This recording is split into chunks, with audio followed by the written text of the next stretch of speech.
Jeffrey Dahmer, conocido como el carnicero de Milwaukee o el caníbal de Milwaukee, fue uno de los asesinos en serie más infames de la historia de los Estados Unidos. Entre 1978 y 1991 cometió el asesinato de 17 hombres y adolescentes en Milwaukee, Wisconsin. Sus crímenes, que incluían abusos y la conservación de partes de sus víctimas, conmocionaron al mundo y lo convirtieron en una figura aterradora en la cultura popular. Jeffrey Dahmer nació el 21 de mayo de 1960 en Milwaukee, Wisconsin, Estados Unidos. Su infancia estuvo marcada por la inestabilidad familiar, las constantes mudanzas y la figura ausente de un padre alcohólico y egocéntrico. Desde pequeño, mostró un interés inusual por los animales muertos que disecaba y conservaba en su habitación. A los 14 años, experimentó su primer impulso asesino al asesinar a un autoestopista en la carretera. Este acto marcó el inicio de una espiral de violencia y depravación que se extendería por más de una década. Sus crímenes se caracterizaban por una extrema crueldad y perversión. Atraía a sus víctimas, principalmente jóvenes, a su apartamento, donde las drogaba, abusaba y asesinaba.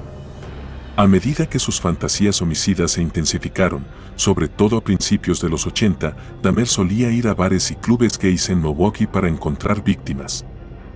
También buscaba víctimas en centros comerciales y otros lugares públicos, atrayéndolos con la promesa de cerveza o dinero. Trabajaba en diversos empleos a lo largo de su vida. Estos lugares no estaban relacionados con la búsqueda de víctimas, pero sí le proporcionaban cierta normalidad de ingresos para mantener su apartamento. Durante un periodo, Dahmer cometió algunos asesinatos en la casa de su abuela en Wisconsin. No solía traer víctimas allí, pero la utilizaba como lugar para cometer los actos y deshacerse de los cuerpos, al menos inicialmente. Luego, profanaba sus cuerpos de diversas maneras y la conservación de partes como trofeos. Su modus operandi fue evolucionando con el tiempo, incorporando prácticas cada vez más macabras. En julio de 1991, una de sus víctimas logró escapar y alertar a la policía. Dahmer fue arrestado y, tras un breve interrogatorio, confesó sus crímenes. Los registros de su apartamento revelaron una escena de horror, restos humanos, herramientas para la tortura y fotografías de sus atrocidades. El juicio de Dahmer comenzó en 1992 y se convirtió en un espectáculo mediático. Debido a la naturaleza gráfica de los crímenes y la evidencia presentada, el proceso fue especialmente perturbador. Dahmer se declaró culpable de 15 cargos de asesinato y fue condenado a 15 cadenas perpetuas consecutivas. En 1994, mientras se encontraba cumpliendo condena en una prisión de Wisconsin, Dahmer fue asesinado a golpes por un compañero de celda. Su muerte puso fin a la vida de uno de los asesinos en serie más infames de la historia, pero su legado de terror y fascinación perdura hasta nuestros días. La figura de Jeffrey Dahmer ha sido objeto de numerosos estudios psicológicos y psiquiátricos. Se le ha diagnosticado trastorno de personalidad límite, trastorno de personalidad narcisista, parafilia necrófila y sadismo. Su infancia disfuncional, marcada por el abandono, el abuso emocional y la falta de límites, se considera un factor fundamental en el desarrollo de sus psicopatías. Sin embargo, la complejidad de su mente y la multiplicidad de factores que contribuyeron a su comportamiento criminal hacen que su caso siga siendo un enigma para muchos. La historia de Jeffrey Dahmer ha cautivado e inquietado al público por décadas. Su vida ha sido retratada en libros, películas, series de televisión y documentales, convirtiéndolo en una figura icónica dentro del género de asesinos en serie. El 24 de noviembre de 1946 nacía en Vermont, Estados Unidos, uno de los asesinos en serie que más impacto tendría en la sociedad moderna americana, Theodore Robert Bundy, más conocido como Ted Bundy. Después de más de una década negándolo, confesó 30 homicidios de mujeres estadounidenses que cometió en 7 estados, entre 1974 y 1978. El número real de víctimas es desconocido. Su especialidad, sodomizar y asesinar brutalmente a universitarias. Aquí empezamos su historia. Hijo biológico de un veterano de la Fuerza Aérea, a quien nunca conoció, y de Louisa Cowell, vivió sus primeros 4 años en casa de sus abuelos maternos. Durante este tiempo creyó que sus abuelos eran sus padres y que su madre era su hermana mayor. En 1950, Ted y su madre se mudaron a Tacoma, Washington, con otros familiares. Allí, Luisa conoció a Johnny Culpeper Bundy, un cocinero del ejército con el que se casó en mayo de 1951 y del que Ted posteriormente adoptó el apellido. El matrimonio tuvo 4 hijos, pero Ted nunca creó un lazo afectivo con el marido de su madre. La infancia de Theodore Ted Bundy estuvo marcada por una gran mentira. Sus abuelos asumieron la identidad de auténticos progenitores para ocultar una maternidad inmoral ante la sociedad. Una protección moral paradójica, considerando los actos que se desarrollaban en el interior del falso hogar. Su abuelo era un hombre violento, aficionado a la pornografía y al maltrato humano y animal, actitudes que no escondía ante los ojos de su hijo/nieto. De adulto, Ted Bundy supo sobreponerse a su infancia, aparentemente, y llegó a ocupar un lugar de prestigio en la sociedad.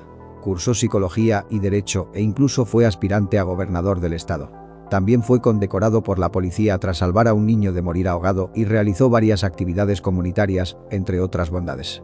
Pese a sus logros y reconocimientos públicos, no se sentía integrado en la sociedad y acudió al sexo violento como vía de escape y, posteriormente, al asesinato y la sodomía. Su fijación serían las estudiantes universitarias de clase media con pelo largo, negro y liso, casualmente el mismo aspecto que el de la estudiante universitaria de la que se enamoró unos años atrás. El modus operandi era siempre el mismo.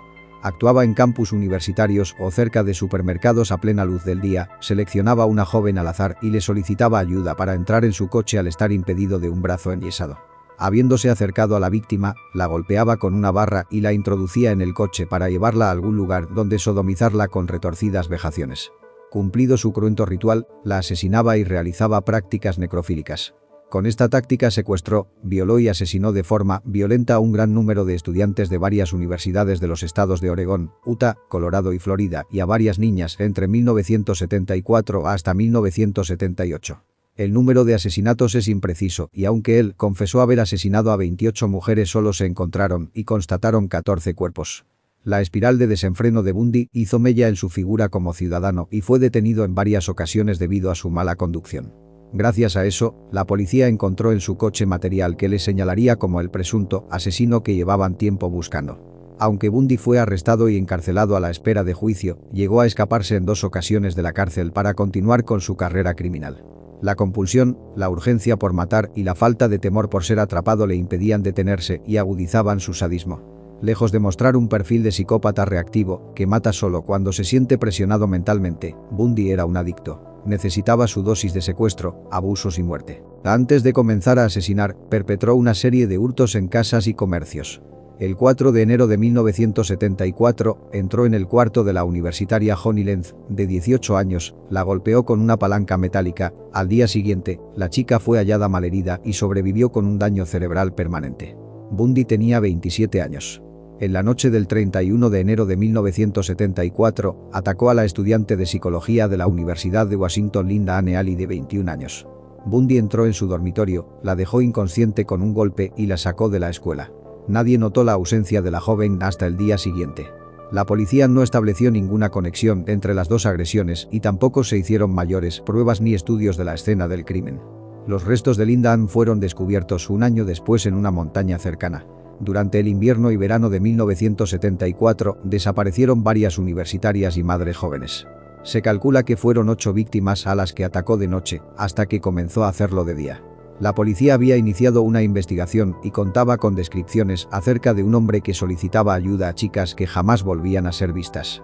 El individuo tenía la particularidad de ir cargado con libros y llevar un brazo enyesado o en cabestrillo. También hubo testigos que observaron a un hombre que solía tener problemas para arrancar su Volkswagen, el cual había sido visto rondando el sitio donde desaparecieron 2 de las jóvenes asesinadas.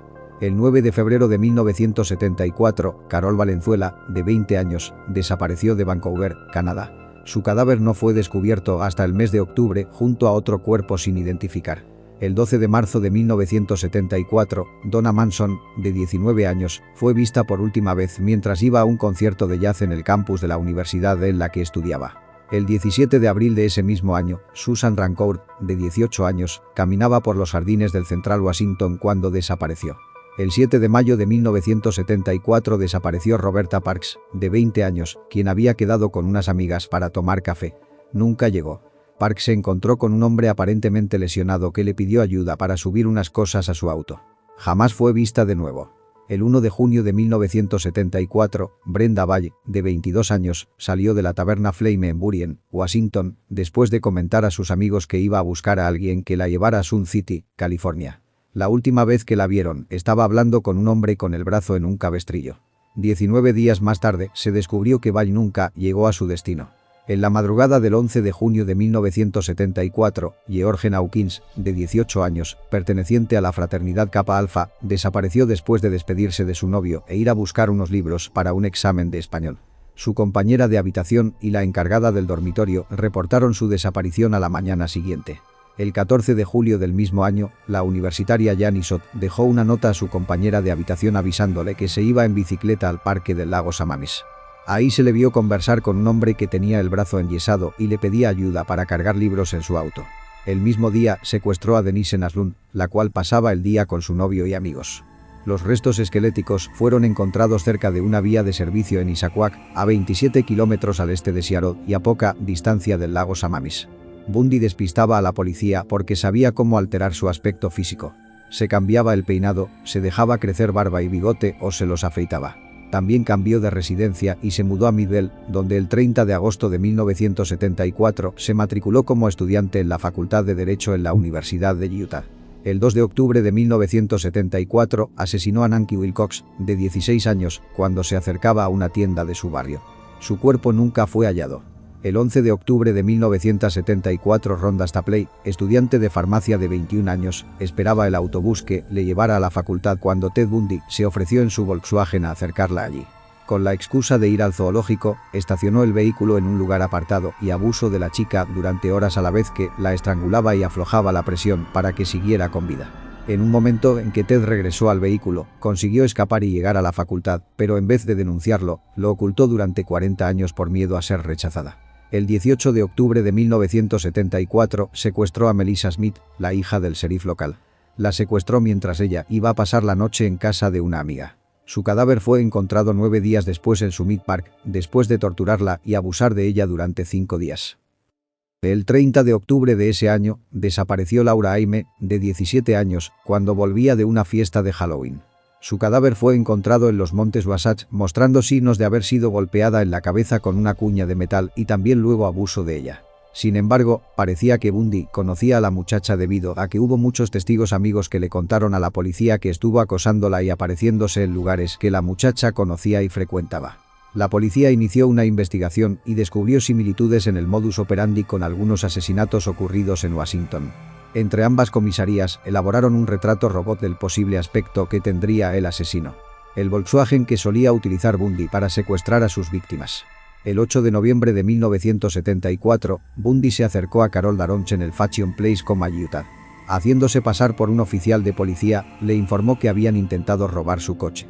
Daronch subió al auto de Bundy bajo la creencia errónea de que iban a la comisaría para presentar un informe. Después de detener abruptamente el coche, Bundy sacó una pistola y le esposó una muñeca. Ella luchó y consiguió apartarse antes de que Bundy pudiera fijar el otro extremo de las esposas. Ella lo golpeó en la cara y salió corriendo y consiguió que un conductor que pasaba la llevara a la policía. En la comisaría, Daronch narró lo sucedido y así se obtuvo la descripción del hombre, del vehículo y el tipo de sangre del atacante. Esa misma noche, 8 de noviembre, Debbie Kane, de 17 años, desapareció del aparcamiento del instituto escolar, donde había acudido junto a sus padres a ver una obra de teatro. Los familiares, preocupados por la tardanza de Debbie, llamaron a la policía que, tras una búsqueda por el estacionamiento, encontraron la llave de un par de esposas. La llave pertenecía a las esposas con las que, horas antes, se había presentado Carol Daronch en la estación de policía. La directora de la obra de teatro, Jean Graham, declaró que durante la actuación un hombre de aspecto parecido al del sospechoso le había solicitado que lo acompañara al aparcamiento para identificar un vehículo, pero ella se había negado porque estaba ocupada con la obra. Casi un mes después de ocurridos los hechos, un hombre llamó a la policía para informar que la noche de la desaparición de Debbie Kane había visto salir precipitadamente un Volkswagen de color claro del estacionamiento del instituto. Bundy adoptó la estrategia de trasladarse de un estado a otro para evitar que la policía descubriera sus patrones. Con el paso del tiempo, sus ataques se volvieron cada vez más erráticos y temerarios. Algunas de sus víctimas se convirtieron en testigos, lo que más tarde haría posible el enjuiciamiento de Bundy. El 16 de agosto de 1975, un patrullero detuvo un Volkswagen para comprobar su matrícula. El sospechoso se dio a la fuga, pero fue detenido poco después. En el auto se encontró una palanca de metal, esposas, cinta y otros objetos que dieron inicio a una investigación a gran escala en torno a Theodore Robert Bundy. Tras su segunda fuga el 30 de diciembre de 1977 y un vago intento de pasar desapercibido cerca de Miami, la sed de sangre de Bundy volvió a desatarse. Su último objetivo, en enero de 1978, fueron las estudiantes que pernoctaban en la fraternidad Chi Omega de la Universidad Estatal de Florida. Bundy entró en el edificio de noche y, habitación por habitación, golpeó a las estudiantes con un leño de madera, destrozándoles el cráneo para vejar, morder y mutilar sus cadáveres. Esa misma noche, asaltó la casa de su penúltima víctima, Cheryl Thomas, con quien de nuevo repitió su ritual. Días más tarde aún le quedarían más fuerzas para ponerle la guinda a su carrera sangrienta con otra violación y asesinato desmedidos. Una niña de 12 años. El perfil psicopático de Theodore Bundy es un ejemplo perfecto de asesino en serie y cumple prácticamente todos los requisitos establecidos por los expertos en criminología.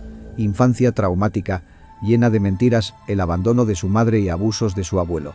Narcisismo, todo giraba en torno a él, procurándose todo tipo de lujos y bienestar.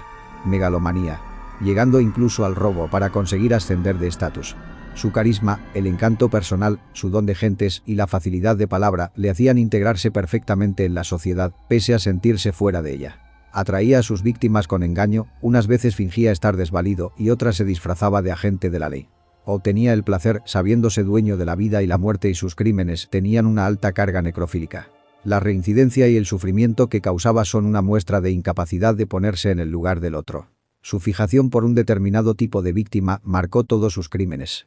Su deseo continuo de asesinar, aún después de haber sido detenido y encarcelado, deja una prueba evidente de su enfermedad mental. Buscaba continuamente situaciones cada vez más arriesgadas sin tener en cuenta las evidencias que iba dejando por el camino y que más adelante le incriminarían. Ted Bundy sabía cómo manejarse ante la ley y utilizó toda su perspicacia y conocimiento legal para eludir y dilatar su condena. Llegó incluso a representarse a sí mismo en un proceso judicial que duró 5 años desde su acusación en 1975 y hasta la sentencia.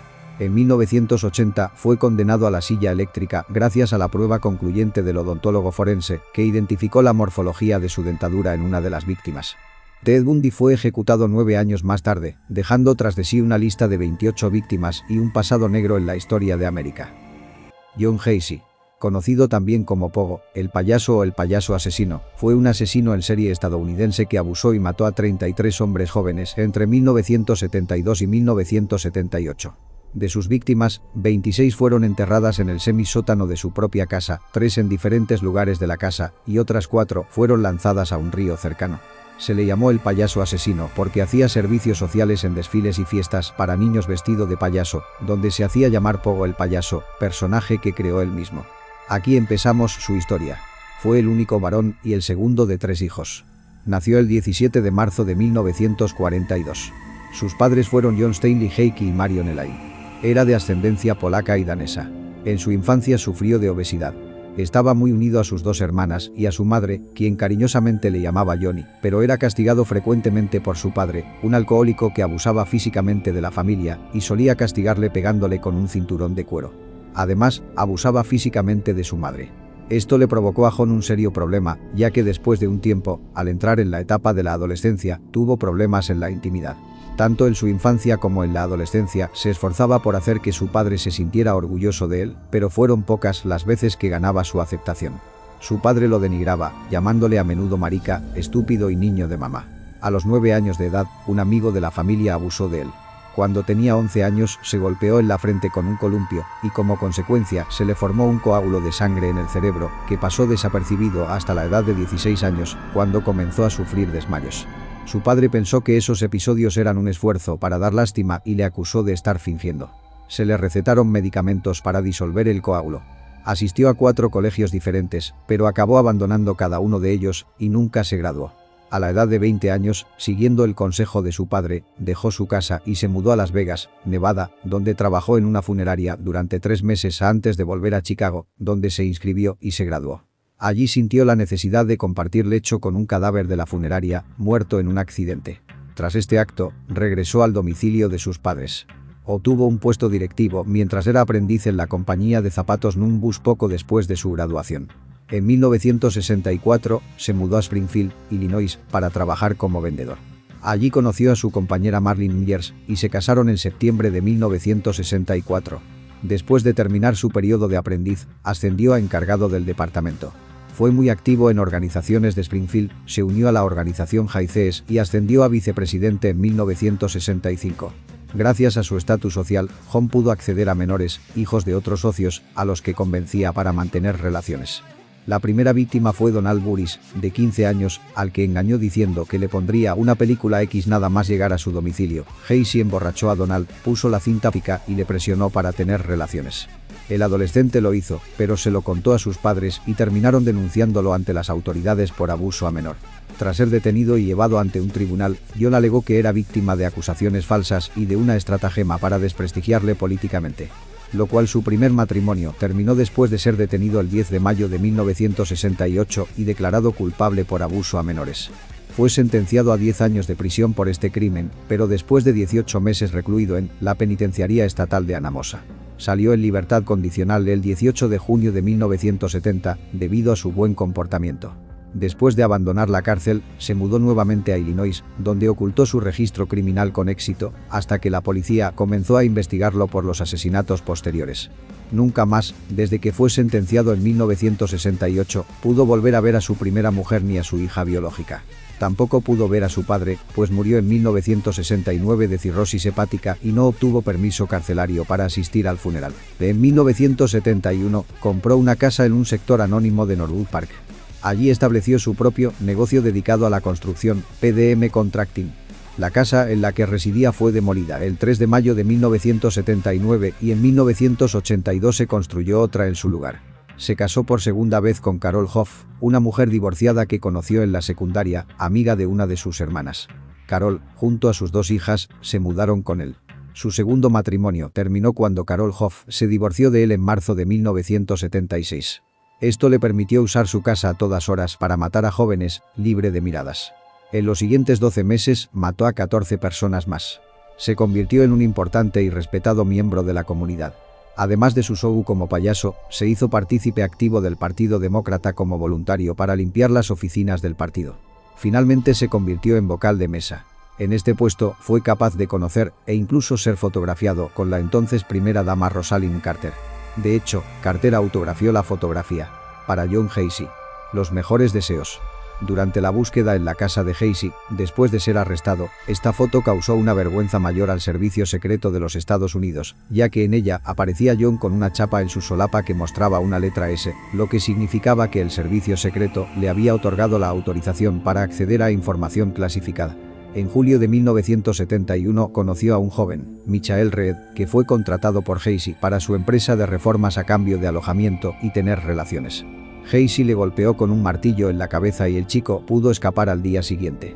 El 2 de enero de 1972 recogió a un chico de 15 años, Timothy McCoy. Al día siguiente, lo mató a puñaladas en su propio domicilio y lo enterró bajo su casa, siendo el primer asesinato confeso de Casey. Esto causaba malos olores y atraía a moscas a su domicilio. Hacia 1975, Carol Hoff ya sospechaba que las continuas ausencias nocturnas de su marido no eran por trabajo, sino para mantener relaciones con adolescentes en el sótano de su casa, aunque no imaginaba los crímenes que allí mismo se cometían. El 29 de julio de 1975, John Bukovic, de 16 años, fue abusado y estrangulado, tras una pausa delictiva de más de 3 años. El posterior divorcio de Casey, en marzo de 1976, le permitió tener más tiempo y más espacio para sus actividades delictivas, iniciando una dramática escalada de crímenes a un ritmo de 1 cada 3 o 4 semanas. En 1977, David Daniel, que por aquel entonces tenía 28 años, declaró que John Casey le ofreció llevarlo a la estación de autobuses, pero Daniel se rehusó. También dijo que Casey era muy insistente, llevándole a pedir 7 veces e incluso ofreciéndole marihuana. De 2 víctimas que fueron reportadas como supervivientes, Daniel es el único vivo para relatar el procedimiento de John Casey, el cual consistía en atarlos, torturarlos de diversas formas, sodomizarlos y por último estrangularlos. En junio de 1978 y tras asesinar a Timothy Road, de 20 años, tuvo que abandonar el cadáver en una zona fluvial, ya que no cabían más cadáveres enterrados en la casa. Ninguna sospecha recayó en Gacy hasta el 12 de diciembre de 1978, cuando fue investigado después de la desaparición del adolescente de 15 años Robert Pies, a quien su compañera de trabajo le vio por última vez camino de una entrevista de trabajo con Gacy. Un registro en casa de John, en Norwood Park, reveló diversos artículos relacionados con otras desapariciones. Curiosamente fue arrestado días más tarde por tráfico de drogas. El 22 de diciembre de 1978, Gacy acudió a sus abogados y confesó sus crímenes, harto de la constante vigilancia policial. Llegó incluso a decir que eran sus escoltas e invitarlos a su casa. Declaró haber asesinado por primera vez en enero de 1972, cuando al clavar el cuchillo en el cuerpo de un joven y ver cómo la sangre brotaba del cuerpo, sintió una sensación de excitación y esto comenzó a gustarle. También confesó haber matado a 33 individuos e indicó la ubicación de 29 de los cuerpos a la policía. Estaban enterrados en su propiedad. Llegó incluso a presentar a la policía un plano con la ubicación exacta de los cadáveres. Las otras 4 víctimas, dijo, las había arrojado al cercano río Des Plaines. Al menos una de las víctimas fue recogida en la estación de autobuses. Los individuos más jóvenes tenían solo 14 años y el mayor 21. 7 de las víctimas nunca fueron identificadas. Los cuerpos fueron descubiertos desde diciembre de 1978 hasta abril de 1979, cuando la última víctima conocida fue hallada en el río Illinois. En 1998, mientras se realizaban reparaciones en el estacionamiento trasero de la casa de la madre de Gacy, las autoridades encontraron restos de al menos 4 personas más 5. El 6 de febrero de 1980 comenzó el juicio de Gacy en Chicago. Durante el juicio, se declaró inocente, alegando problemas de orden mental. Sin embargo, su testimonio fue rotundamente rechazado, ya que se le realizaron estudios, dando resultados negativos, es decir, que no tenía ni padecía de problemas mentales. Su abogado argumentó que John tenía lapsos de locura temporal en el momento de cada asesinato, pero antes y después recobraba la normalidad para atraer y disponer de las víctimas. En un momento del juicio, la defensa de Gacy intentó afirmar que los 33 asesinatos fueron muertes accidentales, pero el forense del condado de Cook demostró con evidencia que estas afirmaciones eran imposibles. Además, Gacy ya había confesado a la policía y era incapaz de suprimir tal evidencia. John Gacy fue hallado culpable el 13 de marzo y fue sentenciado a varias cadenas perpetuas y varias penas de muerte. Fue ejecutado por inyección letal el 10 de mayo de 1994. Sus últimas palabras, que revelan su personalidad y su no arrepentimiento por sus crímenes, fueron: «Matarme no hará regresar a ninguna de las víctimas. El Estado me está asesinando. Nunca sabrán dónde están los otros». Si le ha gustado el video, no se olviden de darle like, suscribirse y activar la campanita de notificaciones para que YouTube les avise cuando alce video nuevamente. Hasta la próxima, mis amigos.